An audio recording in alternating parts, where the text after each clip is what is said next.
Welcome to the Heidi YouTube channel, where in today's video I'm going to go through the 5 common misconceptions of what good skiing is. We're here right now in Alpe d'Huez on a beautiful bluebird powder day. I'm your host for this little series now. My name is Cookie, or I'm known as Cookie. I'm a fully qualified ski and snowboard instructor, and I've seen all the classic mistakes from beginners all the way up to advanced, on and off piste. Your skis don't have to stay parallel the whole time. Common misconception number 1 is that the snowplough is only for beginners. Before I take groups off into fresh powder, I'll often have a bit of a recap on something called the stem turn, or a stepping snowplough turn. It's super useful to start and initiate a turn.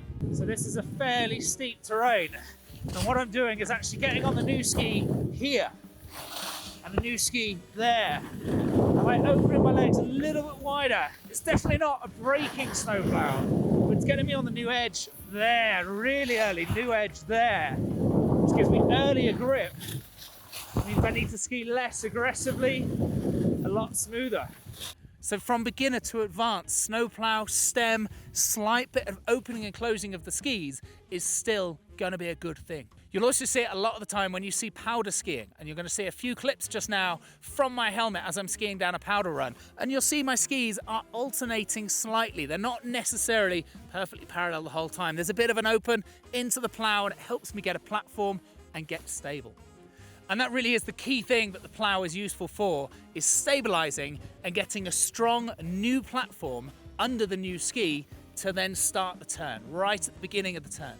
By the time you get to the fall line towards the exit, they'll be parallel, then they open into a slight plough, and it gets you into the new turn. Nice and early, nice and powerful.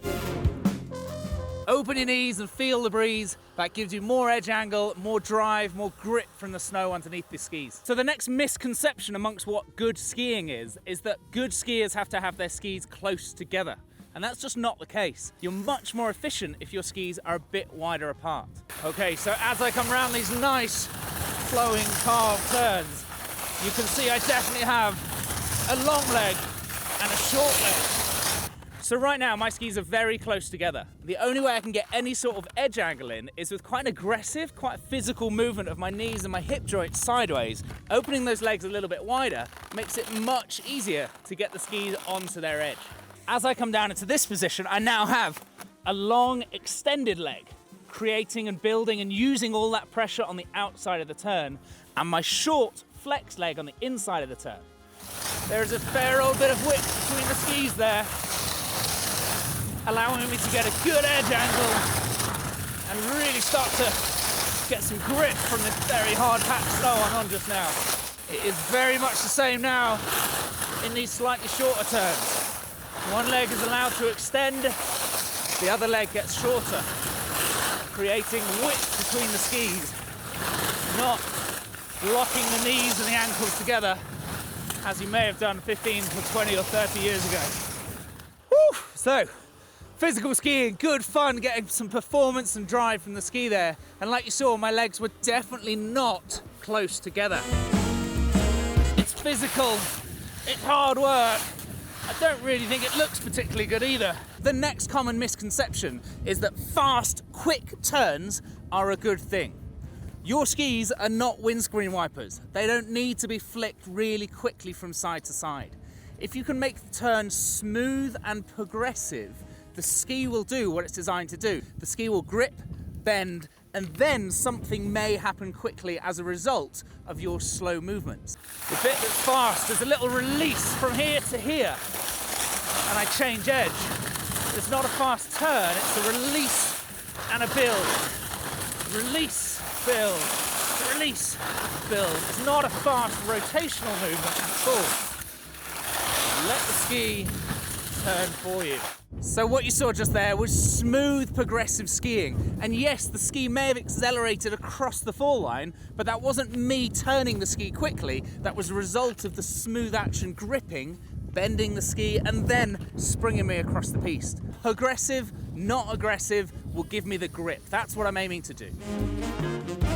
Just because you're a good skier doesn't mean you should be carving everywhere. Carving is fun. Carving feels good, carving looks good, but to start with, you go super fast and it can get pretty dangerous around busy pistes. But most importantly, that speed, it's not necessary all the time. It's not the safest way to ski, and it doesn't feel as good as it would do if you added a bit of rotation, a bit of skid into your turn. So this piste right now is reasonably steep, and it's got lots of loose bobbles of snow on top of it. Now, yes, I could crank it up and start to really let it carve and get some grip, but actually just playing it safe, to be honest, and it feels quite good.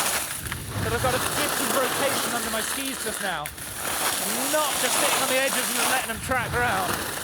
I am turning that ski slightly.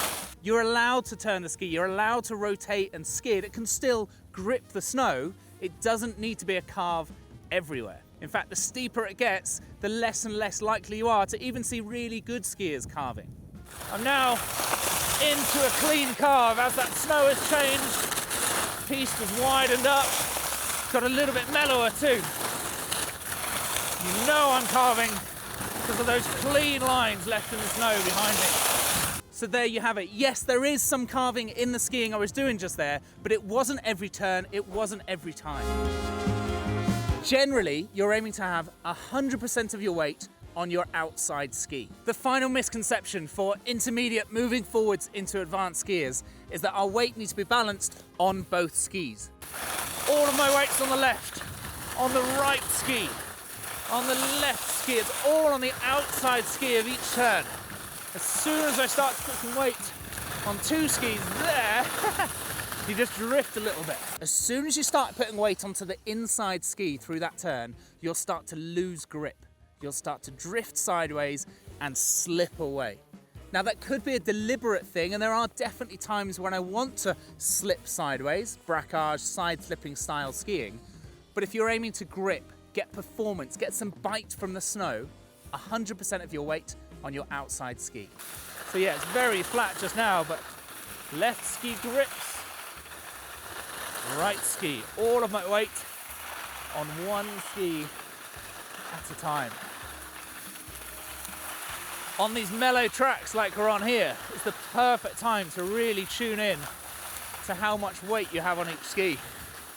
It's all on the left, it changes, it's all to the right. So there you have it, intermediate, advanced skiers, some myth busting, some common misconceptions that hopefully have been put to one side or maybe just clarified, and you understand a little bit more about what people are talking about when it comes to movements and skiing and getting grip or control. Don't forget, this video has been brought to you by Heidi Ski. Wherever you want to go skiing this winter, follow the links through in the description just down below. My name again is Cookie. I'm a ski and snowboard instructor based here in Alpe d'Huez in the French Alps. Do make sure you hit like and subscribe from this YouTube channel. There's loads more videos coming from myself and Heidi together throughout this winter, so hit that little bell button so you get the alert as soon as we release things. Wherever you're heading this winter, have a great time, have some good snow, and hopefully some of these tips will help you out.